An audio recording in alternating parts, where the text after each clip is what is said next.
बोथारै दरलि बेगो दाजागनाय सरिफुलनि नगथां सयकिया हापां फातार बदनि अजा जितेन्द्र चौधरी ताई पार्टीनि गुबुन जोजा आदं रक बरतिनि थाङै सरिफुलनि बुमा बुफा ताई जाति गोष्ठी रबै कक सालायकिया लाइथानाय सालकिया सिगां जे नासलिबसिया पार्टीखा आबनति इन्द्रनगरनि सरिफुलनि नगथाङै कक थुमना हालायकिया बरक दक्षिण इन्द्रनगरे शरीफुल ইসলামের বাড়িতে কদিন আগে এই যুবকটি একটা চক্রান্তের শিকার হয়ে খুব নির্মমভাবে তার হত্যাকাণ্ড সংঘটিত হয়েছে তার উপরে এবং ইতিমধ্যে পত্রপত্রিকার মাধ্যমে সারা ত্রিপুরা যেটুকুই দেখেছেন বা জানেন যে এই আগরতলা শহরেই এখানেই তাকে ষড়যন্ত্র করে খুন করে তার বডি ওই গন্ডাছড়াতে সুদূর গন্ডাছড়াতে একটা ডিপ ফ্রিজে নিয়ে ঢুকে রেখেছিল। তো এই ঘটনাগুলো ইতিমধ্যেই নানাভাবে প্রকাশিত হয়েছে। আজকে আমরা এখানে এসেছি যে শরীফুলের মা বাবা ভাই আত্মীয় স্বজন এবং পাড়া প্রতিবেশী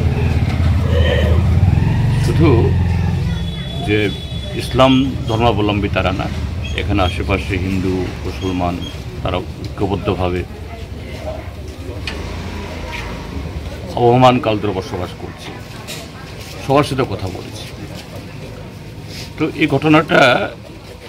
এটাও এই যে সারা ত্রিপুরাজ্যের মধ্যে একটা বিষাক্ত হাওয়া যে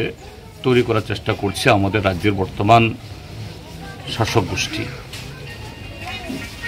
শাসক গোষ্ঠীর সকলকে আমি দোষারোপ করব না, কিন্তু তার মধ্যে একটা অংশ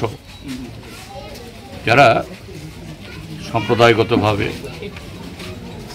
ধর্মীয়ভাবে নানাভাবে এই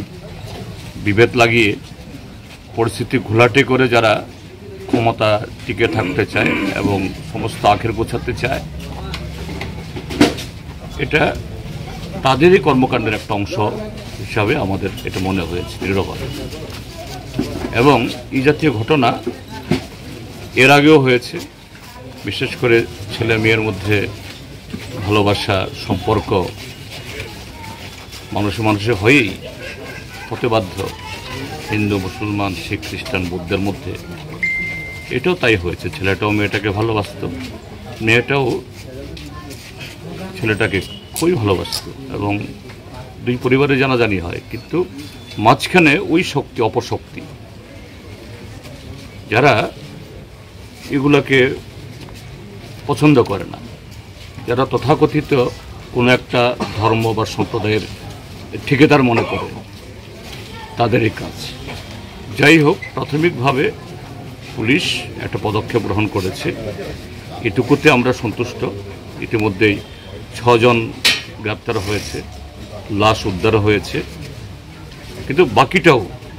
শুধু গ্রেপ্তার হতে চলবে না, বাকিটাও চরম শাস্তি দেওয়া এবং এটা যেন একটা উদাহরণ তৈরি করতে পারে। ত্রিপুরা রাজ্য পুলিশের সামনে এটা একটা অগ্নি পরীক্ষা। আমরা গণতান্ত্রিক আন্দোলনের তরফ থেকে, নাগরিকদের তরফ থেকে পুলিশের উপরে আমরা সে অনুরোধ জানাবো এবং চাপও রাখবো যাতে শরীফুলের মা বাবারা তার সঠিক বিচার পান।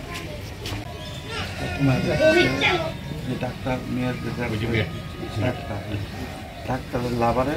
হিসাব তো ভাই এইবার গঠন হয়েছে, তারপরে আর ডাক্তারের বাবা,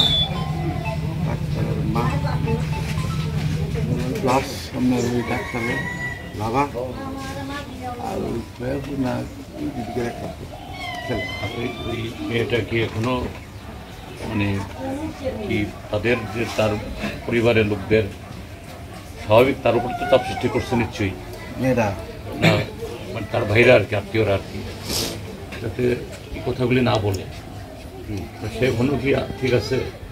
মেয়েরা হ্যাঁ, মেয়েরা শেষ পরে মেয়েরা পাঠিয়েছে। হিন্দু পরিষদের কাছে হাত জোর করছে হ্যাঁ মেয়েটা কইছে মানে তুই কাল দিকে কি তোর ছেলে তো শেষ হয়ে গেছি তুই কাঁদিস তুই আমরা দিকে চাই আমার কথা শেষ করছে তার দিচ্ছে মেয়েরা আমার পাল্টি এটা তো খুব করার নেই হোক মেয়েটা এই অবধি যখন তাকে পাওয়া যেতেছে না তখন অবধি ঠিক আছে হয়ে গেছে মেয়েটা জানতো না থানাতে যখন মেয়েটা নিচ্ছে মেয়েটা মারে নিচ্ছে তখন আমি আটকে থানাতে আসলাম আউটপোস্ট তখন ওকে জিজ্ঞাসা করলো তুমি এবার কী জানো তখন বলতেছে স্যার আমার ভাই ফোন করে আনছে একটা গ্রিপের জন্য সব জানো আমার ভাই জানে কোন সাথে ওই ডাক্তার ছাড়া এখানে আসে কিন্তু যা জানো সব আমার ভাই জানে ভাইয়ে ফোন করে আনছে তখন বুঝলো মেয়েটা একদম নর্মাল আছে তার পক্ষে আসছে ওই চাপের পরে আমি একটু খবর পাইছি যারা গেছে এখানে আমাদের এলাকায় কিছু লোক গেছে কাজে সব তোমরা কীভাবে গেলা এখানে কিন্তু থেকে কীভাবে গেলা এত একটা মর্মান্তিক ঘটনা তোমরা গেলা ও মেয়েটা আমরা এইভাবে হ্যাঁ আমরা